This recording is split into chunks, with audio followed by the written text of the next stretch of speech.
Hello everyone, Radhe Radhe. कैसे हो आप सब? आई होप कि आप सब अच्छे होंगे। मैं भी ठीक हूँ। तो देखिए, आज हम बात करते हैं कि अगर कोई हमें धोखा देता है या झूठ बोलता है तो उसका हम झूठ कैसे पकड़ सकते हैं। ये हम ना जो सबसे महान चाणक्य जी थे उनकी कहानी के आधार पर मैं आपको ये चीज़ बताऊँगी। ठीक है, तो चाणक्य कहते हैं कि झूठ वही इंसान बोलता है जिसे सच का पता होता है, क्योंकि झूठ सुनाने वालों को भले ही हकीकत का अंदाज़ा ना हो, लेकिन झूठ बोलने वाला हमेशा सच जानता है। इसलिए झूठ को पकड़ना भी एक कला है। तो स्वागत है आपका हमारे यूट्यूब चैनल में राधे कृष्ण की पोशाक में। तो आप आज ये वीडियो आपके लिए बहुत बेहद खास लेकर आई हूँ मैं, क्योंकि आज मैं एक ऐसी कला सिखाने जा रही हूँ जो जीवन में हर कदम पे आपके काम आएगी। झूठ को पकड़ने की कला और इस कला को सीखना हर उस व्यक्ति के लिए ज़रूरी होता है जो अपने जीवन को सच के रास्ते पर ले जाना चाहता है। इस वीडियो में हम जानेंगे कि कैसे आप झूठ को आसानी से पकड़ सकते हैं, किन संकेतों पर ध्यान देना चाहिए और किन सावधानियों को बरतना चाहिए। तो लेकिन उससे पहले मैं आपको एक कहानी सुनाती हूँ। ठीक है, तो आप सब रेडी हैं? ओके। तो देखिए, जो चाणक्य और उनके शिष्य चंद्रगुप्त की कहानी है ये, है ना, क्योंकि चाणक्य को पूरा वर्ल्ड जानता है और चंद्रगुप्त को भी, है ना। तो यह कहानी आपको न केवल एक प्रेरित करेगी बल्कि यह भी सिखाएगी कि कैसे चाणक्य ने अपने तेज बुद्धि और अवलोकन से झूठ को पल भर में पकड़ लिया।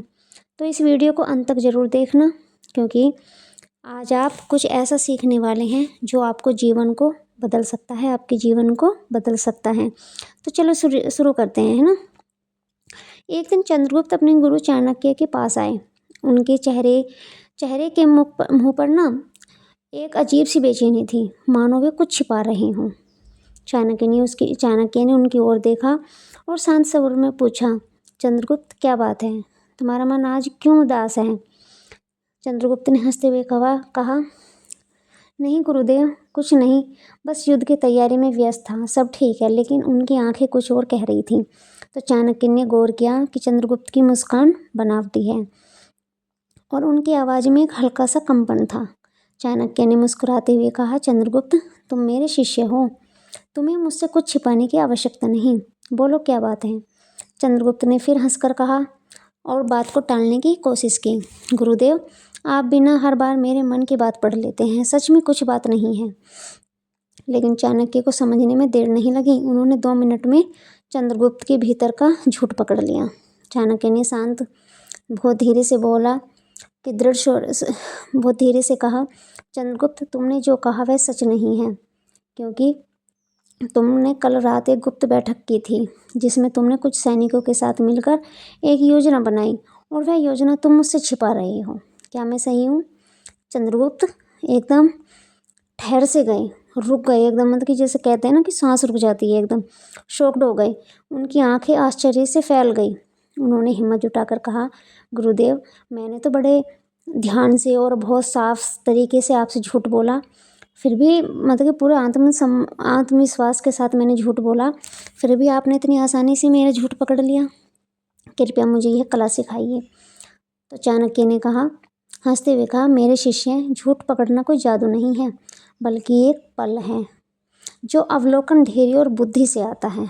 आज मैं तुम्हें यह एक सिखाऊंगी कि कैसे तुम झूठ को पकड़ सकते हो और हकीकत को जान सकते हो।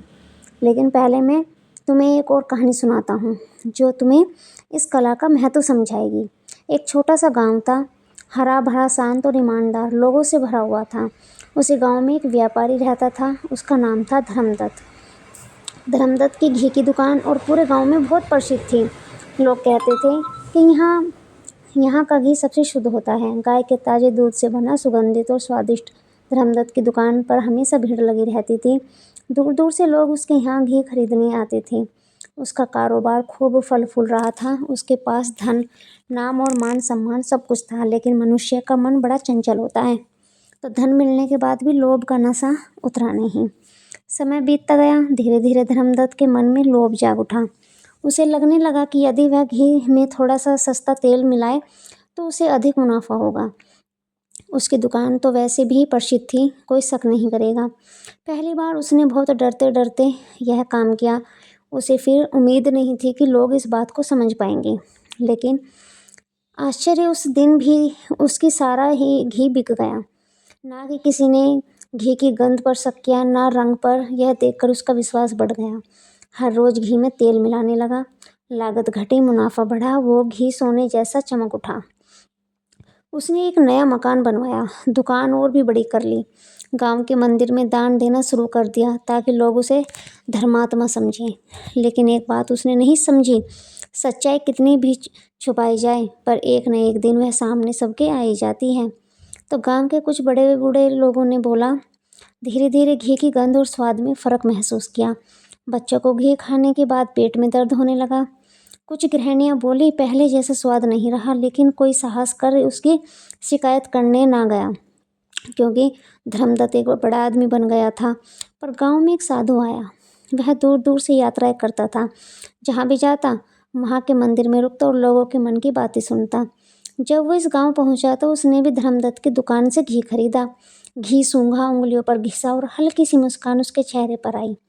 साधु ने गांव के लोगों को बुलाया और पूछा, क्यों भाई, क्या तुम्हें नहीं लगता कि इस घी में कुछ गड़बड़ है? लोग चुप रह गए, डर के मारे कुछ कह न सके। साधु मुस्कुराया और बोला, ठीक है, कल सुबह गांव के मंदिर में सब इकट्ठे हो जाना, वहाँ इसका सच सामने लाऊंगा।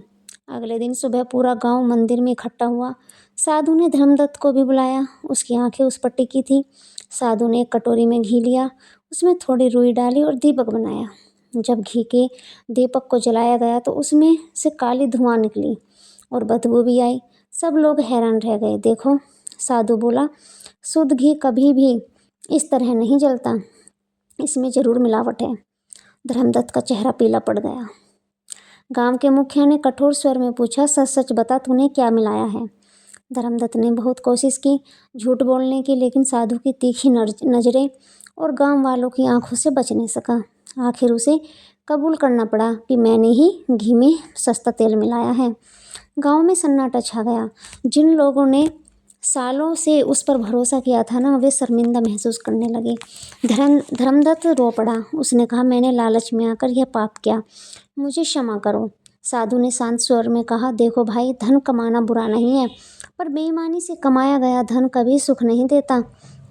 तूने जो भी दान मंदिर को दिया वह व्यर्थ गया, क्योंकि उसका मूल पाप से भरा था। धर्मदत्त ने सबके सामने वचन दिया कि आज मैं भी मिलावट नहीं करूँगा। गांव वालों ने भी उसे एक मौका देने का निश्चय किया, लेकिन साथ ही ठान लिया कि अब वे हर वस्तु सावधानी से खरीदेंगे। तो चंद्रगुप्त, इस कहानी से तुम्हें क्या सीख मिली? चाणक्य ने पूछा कि चंद्रगुप्त, तुम्हें इस कहानी से क्या सीख मिली? सबसे बड़ी सीख यह है कि मनुष्य चाहे कितना भी चालाक हो, सच्चाई को छिपा नहीं सकता। झूठ का पर्दा एक दिन हट ही जाता है। दूसरा, व्यापार में ईमानदारी सबसे बड़ा धन है। जिसने सत्य को पकड़ लिया वही सच्चा व्यापारी बनता है। तो इस कहानी का तीसरा पहलू भी है। लोगों की आंखें, यदि एक भी व्यक्ति सजग हो जाए तो वह पूरे गांव की आंखें खोल सकता है, जैसे उस साधु ने किया। इसका अर्थ है कि जब समाज की आंखें बंद हो जाती हैं तो बेईमान लोग पनपते हैं, पर जब जागरूकता आ जाती है ना, तो बेईमानियों का भी अंत हो जाता है। और चंद्रगुप्त, इस साधु ने सिर्फ व्यापारी को नहीं सुधारा, पूरे गांव को सिखाया कि आंखें बंद करके कभी भी किसी पर विश्वास नहीं करना चाहिए, और झूठ कभी किसी का भी छिपता नहीं है। गांव वाले शुरू में ही सच को पहचान लेते हैं तो घी में मिलावट बच्चों को कष्ट ना होता, उनके पेट में दर्द नहीं होता, है ना। इसलिए राज्य चलाते समय या किसी भी पद पर रहते हुए तुम्हें भी सजग रहना होगा। जब कोई दरबारी तुम्हें चापलूसी करे तो उसकी बातों के पीछे छुपे इरादों को देखना। जब कोई सलाह दे तो उसके मन की सच्चाई को पकड़ना। हर शब्द, हर व्यवहार, हर मुस्कान के पीछे का सच समझना। और याद रखना, जो व्यापारी लोभ में पड़ा हो ना, वह अपनी प्रतिष्ठा खो बैठता है।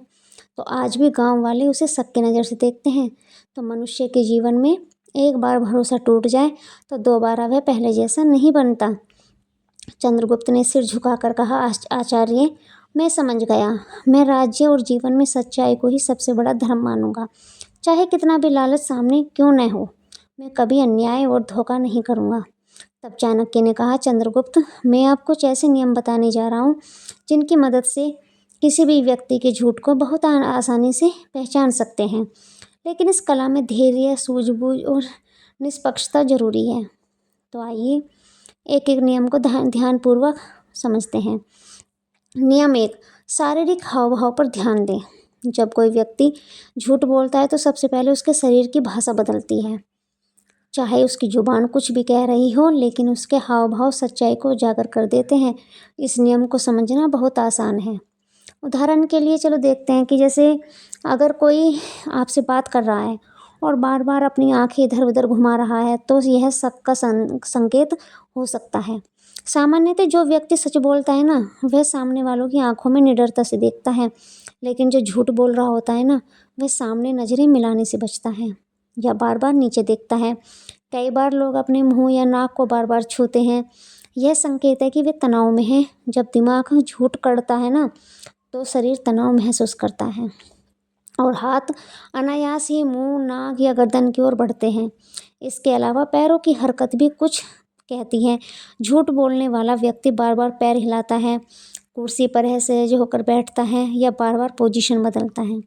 यह सारी हरकतें उसके अंदर चल रही घबराहट का परिणाम होती हैं। नियम 2, आवाज़ के उतार चढ़ाव को समझें।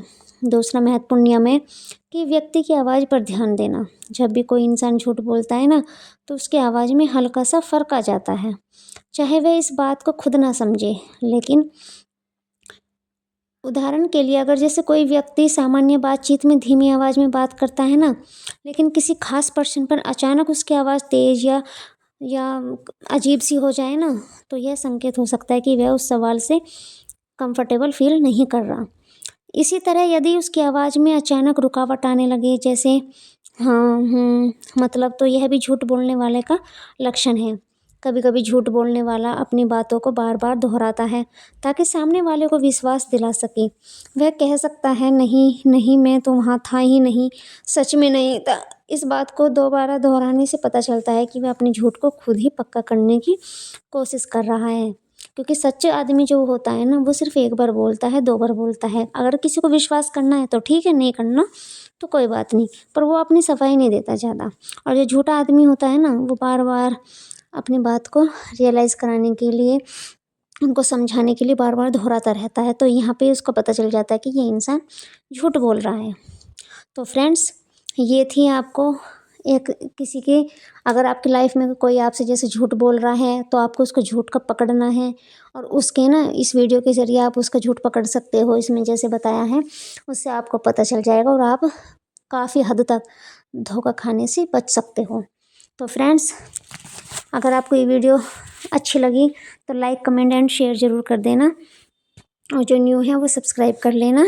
नेक्स्ट वीडियो इससे भी अच्छी आने वाली है। तब तक के लिए till then, bye bye. Radhe Krishna, have a nice day.